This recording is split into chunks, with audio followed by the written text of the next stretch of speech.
use the time.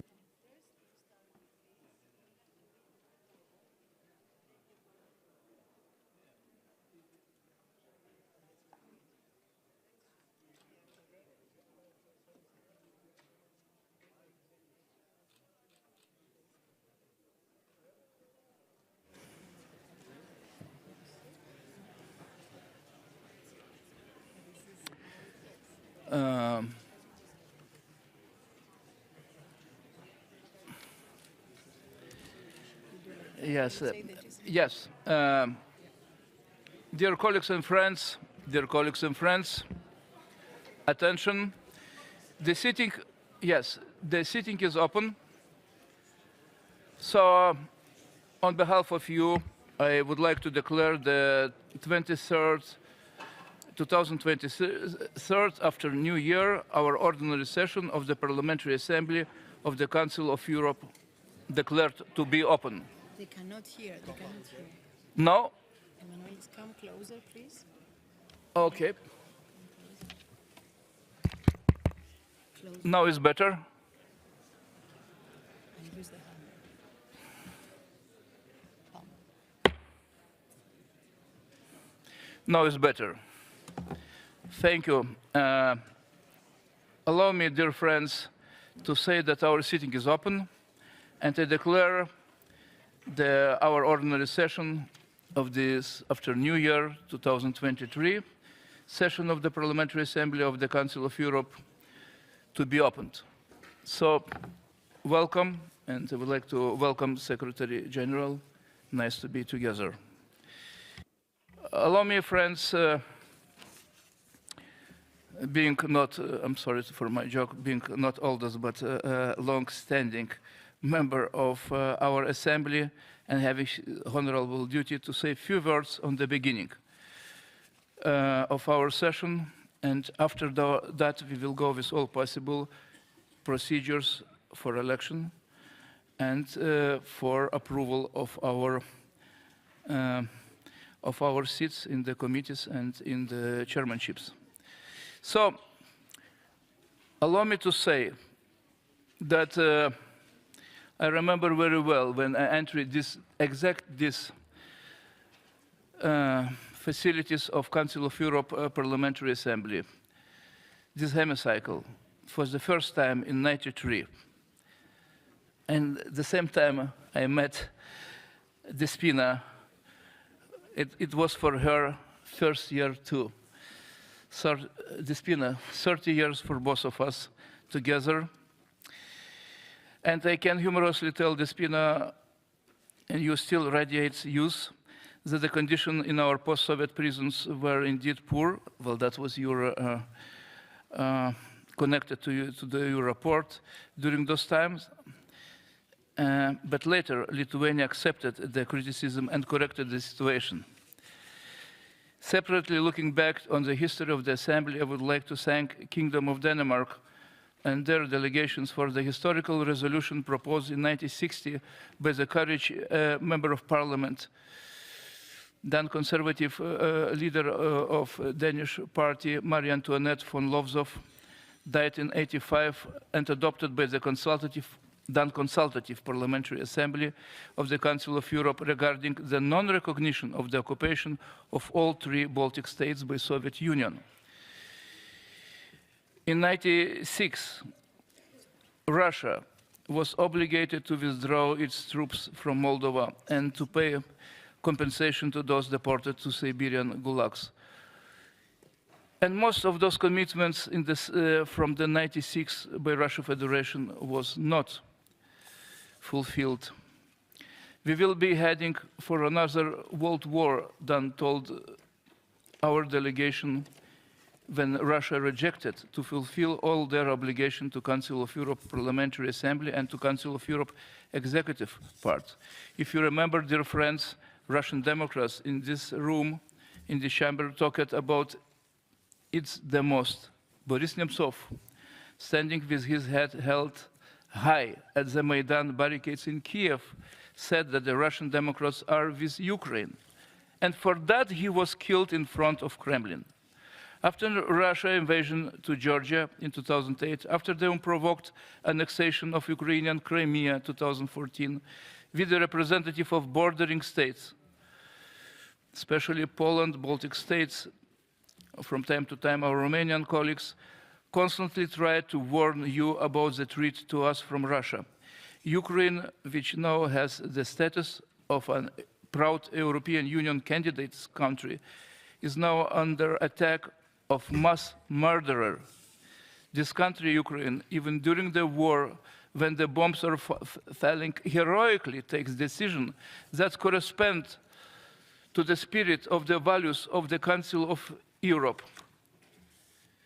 Dear Secretary General, let's applaud our Ukrainian friends for that you continue to vote in favor for conventions and resolutions created by the Council of Europe. We just recently unanimously recognized the Kremlin regime as a terrorist. Therefore, I hope that on May 17 of this year, the upcoming Council of Europe summit in Reykjavik will achieve concrete results in stopping Russian aggression against the all democratic world. Persons who commit crimes of aggression in Ukraine must face retribution and take responsibility for their actions. And so to those who gave orders to destroy cities and kill everyday civilians. It is for this purpose that a special tribunal must be established to investigate the crimes of Russian aggression. Where the dividing line is drawn today, dear friends, by the democratic world, it will remain there for many, many years to come.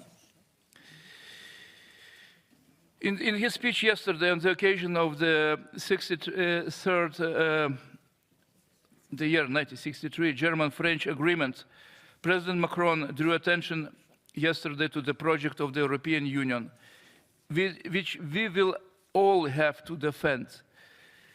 We must defend European sovereignty, like it was struck by German and French leaders yesterday.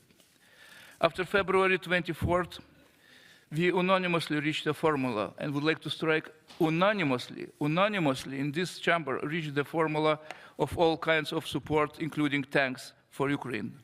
Therefore, I ask each of you in your political parties and groups in your honorable districts to seek support for the Ukrainian nation, which is bravely fighting a desperate war of our values. As the great bells struck midnight in the Kremlin on New Year Eve just a few weeks ago, the cheer went up, the Russia expanding.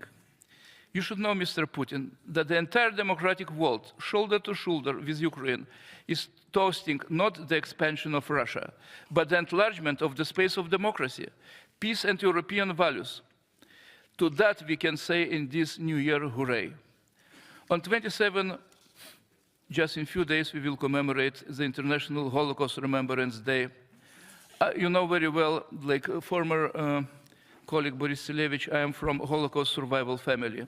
My mother, Polina, had spent 4 years in the Nazi camp, tortured every day. On behalf of the victims of the Holocaust, I would like to ask Mr. Putin to stop using the false anti-Nazi slogan against Ukrainians, to stop using the sacred memory of the victims of the Holocaust for the criminal imperial expansion of the territory of Russia. So, be brave, Parliamentary Assembly of the Council of Europe. Glory to Ukraine. Slava Ukraini. Bon courage.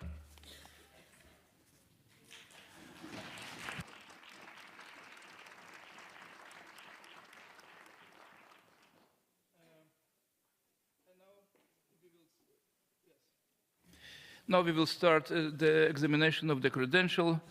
The first item on the agenda is the examination of credentials of members for the 2023 year ordinary session of the Assembly. The credentials have been submitted to the President in accordance with the rule number 6 of the Rules of Procedure. The names of the representatives and substitutes are document number 15687. If no credentials are challenged, the credentials will be ratified. Are any credentials, dear friends? Yes, about credentials. That's Harold Weil from Germany. Ja, angenehm Ihnen zu sehen, ja, bitte. I must challenge the credentials because our delegation has been corrupted by the last elections on the federal level. The composition of the delegation consists of 2 members of the left party, and the left party did win their seats only on the special rule of 3 direct mandates, 2 of them in Berlin, and the Berlin elections have to be repeated by order of the Berlin Supreme Court till February 12 of this year. So the composition of the delegation is not just because of the results and the organization of the elections of 2021, which has to be repeated. Therefore, I bring it to your attention, colleagues, and may you back my motion that it has to be challenged. We are democracy, and we are exemplary democracy, and that's an issue which concerns not only Belarus, but all countries which are members of this great assembly. Thank you. Danke herzlich. Wie heißen Sie doch? Weil. W-E-Y-E-L. Danke herzlich. Merci beaucoup. Thank you. The Assembly now will have noted what your dear colleague said, but I must rule that it does not constitute a formal objection under our rules of procedure. So I will still thank you for your contribution, dear colleague. So for that reason, I would like to declare credentials set out in document 15687 are ratified, okay? So thank you. I would like to go ahead and as an election of the President of the Assembly. The next item of the agenda is the election of the President of our Assembly. We have received 2 candidatures. That is for Mr. Tini Cox. Here is in the hemicycle, yes. Incumbent president of the Assembly, member of the Dutch delegation and member of the United Left Group, and our dear friend Alexander Mereshko, member of the Ukrainian delegation and member of the ACDI group. So the list of candidates and supporting signatures can be found in the document under number 2023/03. According with the rule 15, the president shall be elected by secret ballot. If neither candidate obtain an absolute majority of the votes cast at the first ballot, there will be a second ballot, in which a relative majority will be required. The vote will be conducted using the electronic voting system. I would like to announce that 5 tellers representing each political group will help oversee the election and counting. The tellers are, I would like to announce the names. From Socialist Group, our dear friend, Madame Clotilde Bushka. From APP Group, Ria Oomen-Ruiten. From ALDE Group, Mireille Clapeau. From ACDI Group, Oleksiy Goncharenko. From UL, United Left Group, Paul Gavan. So that's all our honorable friends who will be counting and supervising the elections. So now I would like, with your support, to invite the Secretary General of Parliamentary Assembly to recall the voting procedure and to present the technical arrangements that have been put in place for these elections. Please, the floor is open, Madam Secretary General. Thank you, President. So as it has been announced to you, please note that the vote will be conducted electronically using the SkyTel system online voting platform. I remind you that only members entitled to vote, namely the representatives and the substitutes who have been duly notified within the prescribed deadline, will be able to take part in the vote. To vote, you must use your personal email address as well as the mobile phone number you have previously provided to the Secretariat. If you have any problem because for some reason when you put your email address it doesn't work, please make a sign to us. We have the list of all the email addresses you have provided to the Secretariat. If for any reason you don't receive the code by SMS, that normally is the procedure, within a few minutes after you have identified with your email address, again, we can help you. There is a help desk just behind the chamber for this purpose. Just make a sign to us. When the voting is open, you will indeed receive an email with a link to the electronic ballot, and then you follow the instructions. Another message will follow you, will inform you of the closure of the vote, but this is in any case foreseen for 12:20. So again, please, if you encounter any technical problems, just make a sign to us. We will be helping you. We can also provide for you the link to go into the ballot procedure as soon as you show up that there is any problem. Thank you very much. Thank you for clarification, dear Despina. I would like now to announce that we are moving to the election of the president. It will now open the vote, which will close at 12:20, means we have 1 hour, after which the votes will be checked and verified. The results today will be announced at 1 o'clock p.m., and the Assembly will conclude the other items of business for the first sitting as set out in the draft agenda. So I'm declaring that the vote is open.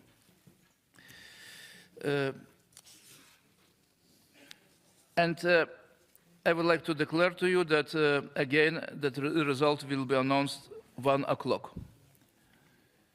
Despina just provide for us the technical support for those who will be a little bit lost in technical procedures during to the electronic voting. Thank you.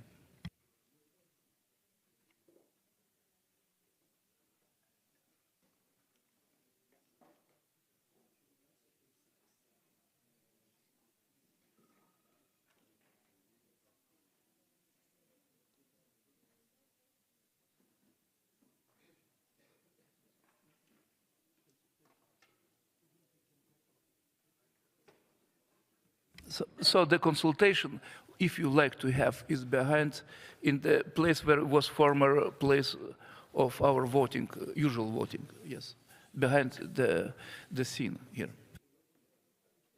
in the podium.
Oui, mais tu sais qu'on va avoir beaucoup de bien sûr.